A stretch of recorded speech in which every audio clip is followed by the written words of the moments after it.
Mvuzo Mbebe, Group Executive, Conan Enterprises at the SABC, responsible for the 2010 project as well. And what brings you here to INDABA today?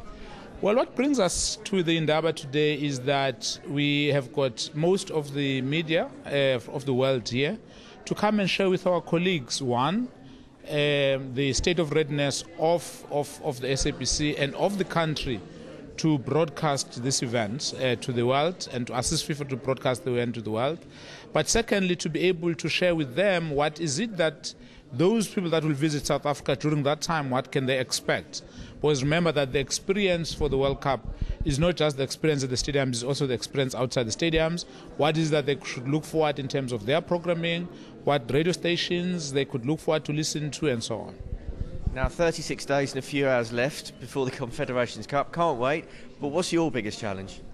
Well, I think our biggest challenge now as we get closer to the Confederations Cup is really going down to the wire, as they would say in football.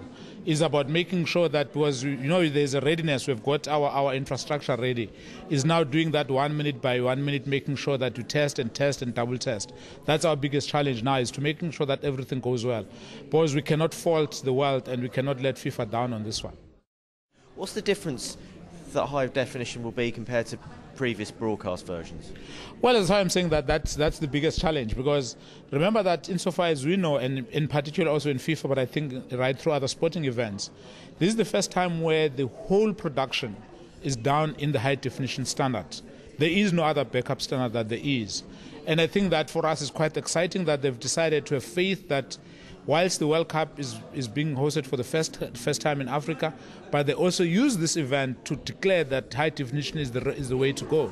Remember, they only tested it in Germany, and it was the same thing in China. They were just testing the production of high definition, but we're going 100% full high definition in this instance. So I think that's the greatest honor for us as Africa, but it's also the greatest challenge to make sure that we can deliver on that promise. And what will high definition mean to the viewer?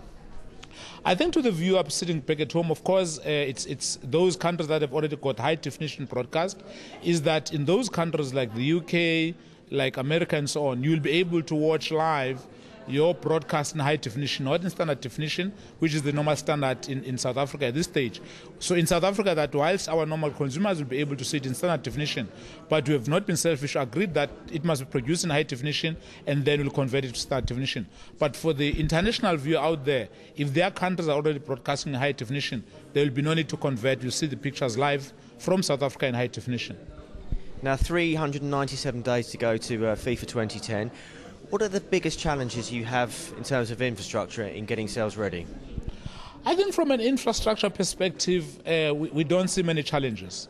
We've been on this road with FIFA for a long time to say what are their needs, and I think we'll meet those needs. I think the greatest challenge for us is to making sure that we have got enough personnel trained in the current definition that they want, which is high definition. As you know, this is a new standard, so it's quite a challenging standard. But we're competent that our people will meet the challenge. We started the training process 2 years ago. So I think that we'll have enough personnel by the time the 2010 World Cup comes. So from a broadcast perspective, from an infrastructure perspective, I'm not concerned. I think what I'm concerned about is whether our excitement is shared by most of our colleagues. I think that, to me, that should be our greatest challenge, is to be able to say to colleagues in the world, excite people to come to South Africa and make sure and assure them that they'll get the same they would have experienced where this World Cup was held anywhere in the world. Actually, I think to say the same is an understatement. I think they'll get something new. I think when they come to South Africa, they'll get something different. Technologically wise, we'll meet the best in the world. Infrastructure-wise, we'll meet the best in the world. But I think we're just going to have that added something more that's going to be different in this one. Now, how do you translate that excitement into a long-term legacy so it will benefit not only South Africa, but the whole of Africa? Well, when we started on this road, when we won the World Cup, we embarked on a journey that said we must have an infrastructure legacy. So hence we went out and said to our board and to our government, we need to digitize the SABC and make sure that it can broadcast in high definition.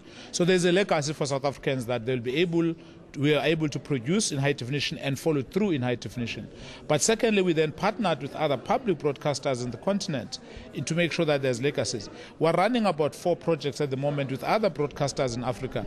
One, the Greening of Africa project, which meets with the theme of global warming, the issue of dealing with HIV and AIDS.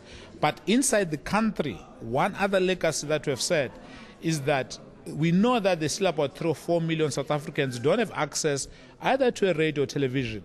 We have committed ourselves, the SABC, that we need to close that gap, that we cannot have a space whereby come World Cup 2010, there is a single South African don't have access either to a radio or to a television signal. Okay, so well, thank you very much for sharing your thoughts, and good luck over the next few crucial days for the Confed Cup.